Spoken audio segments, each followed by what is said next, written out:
শীতকাল চলে গেছে, তবু শীতের রুক্ষ শুষ্ক ভাব আর চুলের ড্যান্ড্রফটাও তার সাথে করে নিয়ে যায়নি।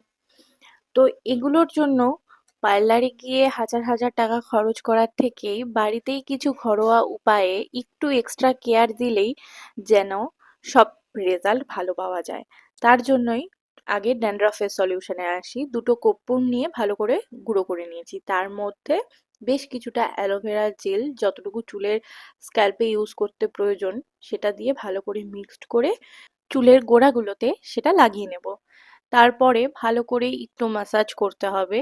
যদি সাথে থাকে স্কাল্প ম্যাসাজার, এরকম সিলিকনের ম্যাসাজার পাওয়া যায়, সেটা দিয়েই সময় নিয়ে ধৈর্য ধরে ম্যাসাজ করব স্ক্যাল্পটাকে।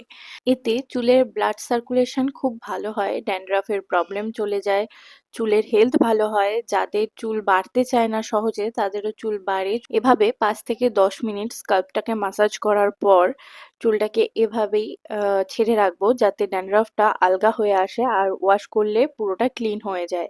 চুলটাকে নট করে নিয়ে এবার আসবো ফেসের পোর্শনে।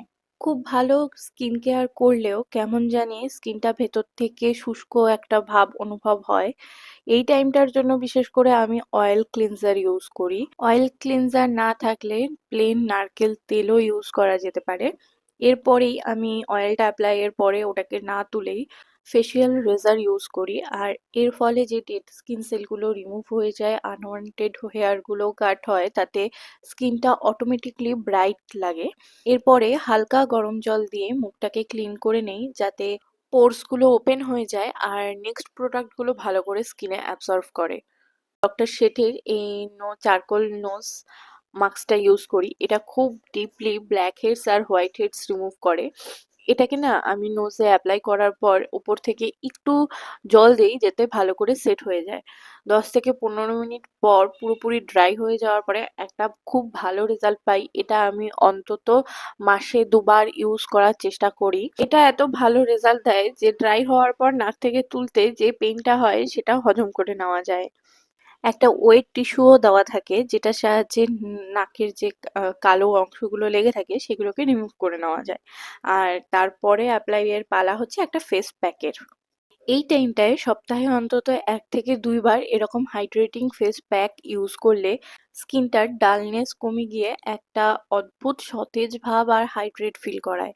এর জন্য হাফ চামচ করে টক দই, অ্যালোভেরা জেল আর মধু নিয়ে তার মধ্যে 1 চিমটির মতো হলুদ দিয়ে ভালো করে মিক্সড করে নেব। ব্যাস, আমাদের প্যাক রেডি। এরপর এটাকেই ভালো করে সারা ফেসে অ্যাপ্লাই করব।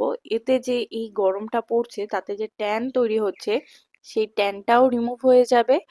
আর যেহেতু মধু আছে, আর আমাদের স্কিনটাকে এতটা ড্রাই হতেও দেবে না। আর মধু থাকার জন্য কিন্তু প্যাকটা পুরোপুরি ড্রাই হবেও না। 10 মিনিটের মতো রেখে নর্মাল জল দিয়ে ভালো করে এটাকে ধুয়ে নিতে হবে। তারপর ঠিক ইনস্ট্যান্ট একটা ব্রাইটনেস লক্ষ্য করতে পারবে। স্কিন তো হলো, এবার হেয়ারে আসা যাক। এর জন্য আমি মামা আর্থের অনিয়ন হেয়ার ফল কন্ট্রোল শ্যাম্পুটা ইউজ করছি। আর যে কোনো শ্যাম্পু ইউজের আগে আমি শ্যাম্পুটা ডাইলিউট করে নিই। আমার বোতলে যেহেতু আগের থেকে জল মিশিয়ে ডাইলিউট করা আছে, তো এক্সট্রা করে আমি করলাম না। এবার হেয়ার ওয়াশ করার পরে স্ক্যাল্পে একটু এক্সট্রা কেয়ারের প্রয়োজন। এর জন্য ব্যারি অ্যানাটমি স্ক্যাল্প স্ক্রাবারটা আমি ইউজ করি। এতে চুলের যে বিল্ড আপের প্রবলেম থাকে সেটাও খুব ভালোভাবে ক্লিন হয়ে যায়। আর এই সপ্তাহে অন্তত একদিন স্ক্যাল্পটাকে ডিপলি ক্লিন করা খুব জরুরি। হেয়ারটাকে আবারও ওয়াশ করে নেওয়ার পরে আরেকবারও আমি শ্যাম্পু করে নেই। তারপরে আমার অল টাইম ফেভারিট এই সানসিল্কের কন্ডিশনারটা আমি ইউজ করি। আর তারপরে ডট অ্যান্ড কির একটা হেয়ার মাস্ক ইউজ করি। মাস্কটা অ্যাপ্লাই করার পরে 10 থেকে 15 মিনিটের মতো আমি রাখি ভেজা চুলে। কম রাখলেও হয়, 5 মিনিট রাখাতেও হয়, কিন্তু আমি একটু বেশি রাখি। এতে খুব সফট একটা স্মুথ এফেক্ট দেয়। আর 10 থেকে 15 মিনিট পরে হেয়ারটা ওয়াশ করি। এবার পালা হচ্ছে আবার বডির।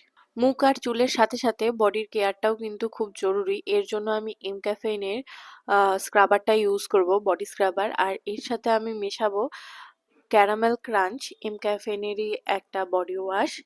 এর দুটোকে ভালো করে মিক্সড করে নিয়ে বডিতে অ্যাপ্লাই করব অ্যাজ এ স্ক্রাবার। এক্সট্রা করে আর কোনোই বডি ওয়াশ ইউজ করার প্রয়োজন নেই। এতে যাদের স্কিনে র্যাশের প্রবলেম আছে সেটাও কিন্তু খুব ভালোভাবে চলে যায়। বডি ওয়াশ করার পর বডি অয়েল ইউজ করব, সেটা আবার ভেজা গায়ে, কারণ এতে খুব ভালো রকমভাবে অয়েলটা অ্যাবজর্ব করে। আর যাদের এক্সট্রা ড্রাইনেসের প্রবলেম আছে তারা এইভাবে অ্যাপ্লাই করে দেখো। সবকিছু কমপ্লিট হয়ে গেলে ফেসটাকে একটা ফেস ওয়াশ দিয়ে ওয়াশ করে নেব। এর জন্য যাদের অ্যাকনের প্রবলেম আছে সেটাও কিন্তু চলে যাবে। এরপর এমক্যাফেনেরই বডি লোশনটা ইউজ করি। এর গন্ধটা জাস্ট দারুণ, আর গরমের জন্য তো এটা খুব ভালো একটা কাজ করে। আর সবার শেষ হচ্ছে ডট এন্ড কির এই স্ট্রবেরি সিরামটা আমি ইউজ করছি। এটা কিন্তু খুব ভালো ব্রাইটনেস প্রোভাইড করে। এটাকে অ্যাপ্লাই করার পরে আমি হিমালয়ের ময়শ্চারাইজার ইউজ করি। আর যেহেতু আমি আপাতত কোথাও বেরোচ্ছি না সেই কারণে আমি সানস্ক্রিন ইউজ করছি না। আর যেহেতু প্রায় বিকেল হয়ে আসতে চলেছে, সানস্ক্রিন ইউজ করছি না। বাইরে বেরোনোর থাকলে অবশ্যই সানস্ক্রিন ইউজ করো। আর আমি এখানে হিমালয়েরই একটা লিপ বাম ইউজ করছি। এরপরে চুলটাকে নর্মাল ভাবে ড্রাই হতে ছেড়ে দেব। এতে চুলের স্মুথনেস আর ফ্রিজি ভাবটা কম থাকে। তো এই হচ্ছে পুরো আমার weekend special self care. Next কি ভিডিও চাচ্ছ অবশ্যই জানিও।